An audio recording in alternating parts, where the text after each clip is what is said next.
మన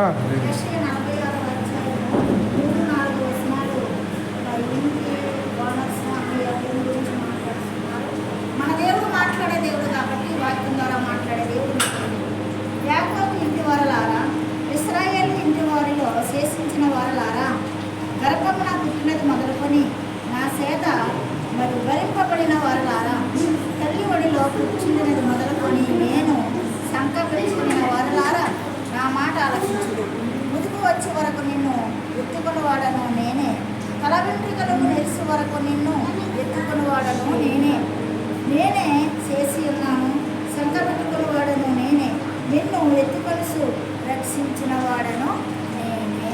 రక్షించేవాడు, ఆదరించేవాడు, ఆదుకునేవాడు, ఆశ్రమైన దేవుడు.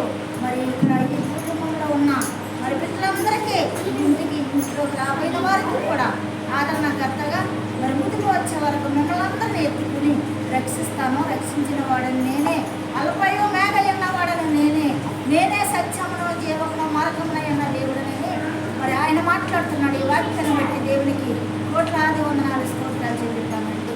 మరి గృహం ప్రతిష్ఠిస్తున్నప్పుడు దేవుడు చక్కటి మాటలతో మరి కుటుంబంలో ఉన్న మరి యజమానులకు ఇచ్చిన సంతానాన్ని, మనవలను, మనవరాలను, కొడుకులను, కోడళ్లను, కూతుర్లను, కొడుకులను వాక్యం ద్వారా హెచ్చరించి మరొక్కసారి మరి నీ యొక్క తల వెంట్రుకలు వెచ్చిపోయినా కానీ నిన్ను ఎత్తుకున్న వాడను నేనే, రక్షించిన వాడిని నేనే, నిన్ను విడువను, ఎడబాయను అని నేను అంటున్నాడు ఆయన.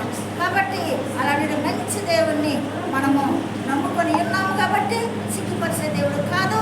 మనం ఎల్లప్పుడూ కూడా మరి ప్రతి విషయంలోనూ సాలిని దేవుడుగా ఉండి మనం రక్షించేవాడుగా ఉన్నాను అంటున్నాడు దేవుడు.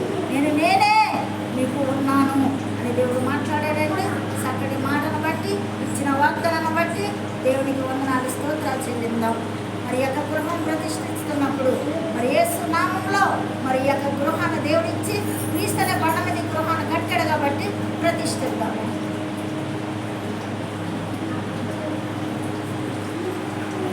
గొడవలు లేనప్పుడు ఇల్లు కట్టాలా?